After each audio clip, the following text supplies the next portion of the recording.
Kia ora koutou, welcome back to Cooking with Kath on this beautiful Hawke's Bay day here in Aotearoa, New Zealand. The sun is shining and it's just gorgeous and I'm really grateful. You may hear the whirring of the lawnmower outside as Gary mows the lawns. And today we're going to make a beautiful beef bourguignon, nice meal on a kind of winter's evening, autumn here, but it's a beautiful meal for a winter's evening, and it's a fancy name really for a beef stew, but it does have some extra added ingredients that kind of make it that bourguignon. So you will need about a kilo of whatever kind of steak is on special at the supermarket. Generally I go to the supermarket and see what's on special for the week and build a meal around it. This is blade steak. It's good for slow cooking. So you need about a kilo, and I've chopped it up into small pieces. Now trim all of that excess fat. Often it has a big layer of thick fat around the edge. Trim all of that off. We save it for our dogs, which means we don't waste anything, which is great. So about a kilo of steak there, cut into small pieces. A couple of big carrots there. You need some pickling onions, probably about 20 or so pickling onions. If you don't have those, if you've got plenty of plain old onions in your cupboard, use those, it's fine, it'll give you the same flavour. Ideally pickling onions. You also need about 200 grams of little button mushrooms, some beef stock, salt and pepper, garlic, tomato paste, and the red wine to make the bourguignon. So I've got some kind of semi-cheap Pinot Noir, which will do the trick for me today.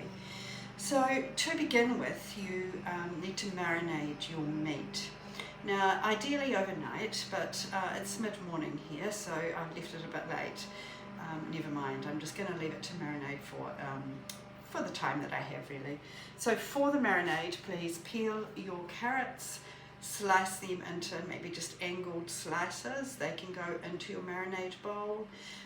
A couple of bay leaves. I have some fresh thyme from my garden, and put all of your onions in there too, with the red wine. Now you leave that, as I said, for as long as possible. And then we come back a little later and add our other ingredients, and then just let that cook away for a little bit of time so everything's lovely and tender and all those flavours have got into that delicious meat. So get your marinade ready and we'll come back together to do the rest of the cooking a little later. Alright, see you soon. Kia ora, welcome back guys. So my meat has been marinating for several hours. Now what I'd like you to do at this point is to just drain off those marinade juices. So put that separately into a pot here. So that's the lovely wine that's been steeped with the thyme, the fresh thyme and the bay leaf and the carrots and the onions. So just pop that in a pot and set it aside. I'll tell you what to do with that soon. So in a bowl here I have the carrots and onions separately. I have chopped up my mushrooms, so they're all ready, either halve them or quarter them, depending on the size that you like. I have also chopped up about 200 grams of bacon.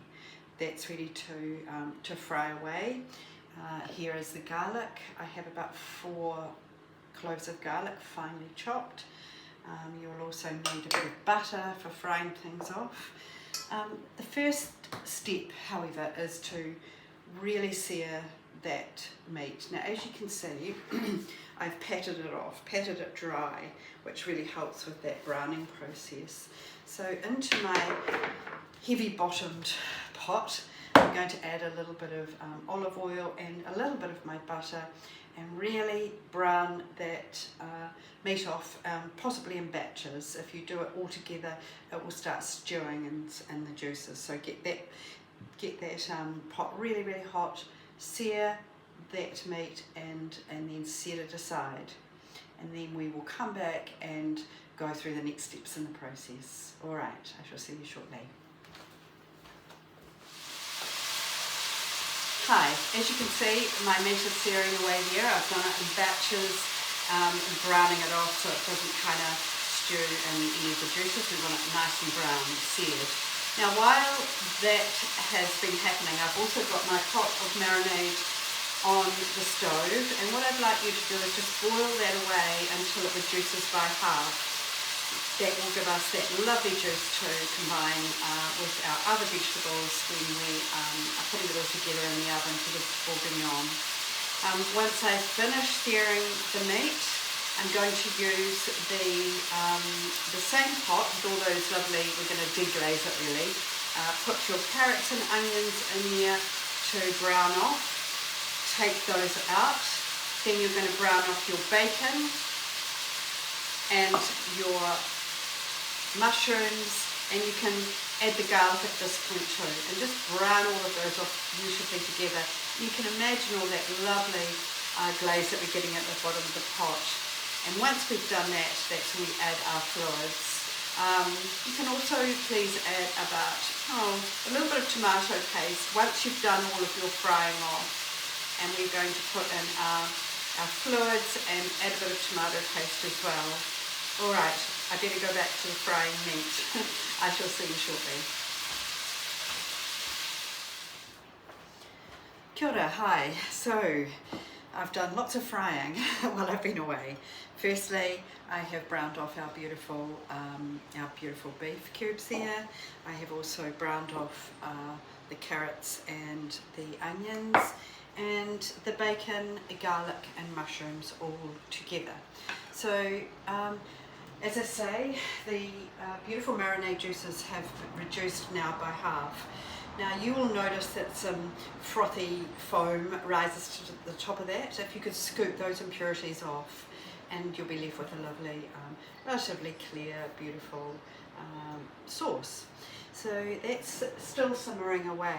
So now we come down to, now remember we need about 2.5 to 3 at least hours for cooking all of this together. It's really worth it. It is a beautiful dish, maybe for a special occasion, but you know, I really love my cooking, so I try and make something lovely on the weekends. So now we're coming to making the rest, bringing all of our sauces together. So this is where you need your butter and a bit of flour. So you're making a roux, and that will help deglaze the bottom of your fry pan there. So put your butter in to melt, and with maybe 3 tablespoons of flour, just plain flour, and mix it around with your fork or whisk if you need to. Just deglaze the bottom of that fry pan, and then you're going to add your reduced marinade sauces there, and that will help thicken it. Now try and get all of the lumps out, but as you're doing that, start pouring in your lovely beef stock. So there is 3 cups of beef stock here, and that gives you the fluid, the sauce side of our beef bourguignon. So let's come back together and we'll bring it all together. Now to start with, when you put it in the oven, you only put your beef and your carrots and onions. Put that in the oven at about 150, so I preheated my oven over there, and give it an hour before you put your bacon and mushrooms and garlic in. So give this time to cook together for about an hour in your delicious sauce. And then after that hour, you're going to add your mushrooms, your bacon and your garlic, and you're going to just slow cook that in the oven for another 1.5 to 2 hours. It's going to be absolutely gorgeous. Now you may choose to have delicious mashed potatoes with this dish, or you might like brown rice, white rice, whatever you'd like to accompany is fine. But I shall see you soon to bring it all, the final bits together. Hi lovely people, welcome back. So our beautiful beef bourguignon is now ready to serve. It's been cooking away for several hours and is now beautiful, luscious and ready to share. So for the first hour I cooked the meat with the carrots and the onions and those gorgeous sauces, and after an hour I added the mushrooms and bacon and garlic. And then I left it just on a low oven to cook slowly away for another couple of hours. So now it's ready to plate and share. So let's have a look.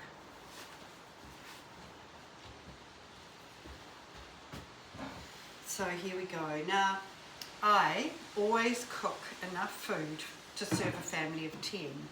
and there's only the two of us, so there'll be plenty of leftovers and even some to freeze if there's enough left over. So here we go. Now I've sprinkled some fresh parsley from the garden just at the last minute and mixed that through. That gives it that lovely parsley, that fresh parsley flavour. So man, this is just filled with deliciousness. All of those lovely vegetables, that meat, those beautiful marinade sauces ready to share. Now you can have, as I said, mashed potatoes or rice, white rice or brown rice, or just enjoy this luscious bowl of goodness by itself. So there we go, beef bourguignon. Now thank you so much for watching my Cooking with Kath. If you choose, please subscribe to my channel. And wherever you are in the world, I hope that you are safe and be kind to each other. Okay, have a wonderful, wonderful rest of the day. See you soon. Ngā mihi.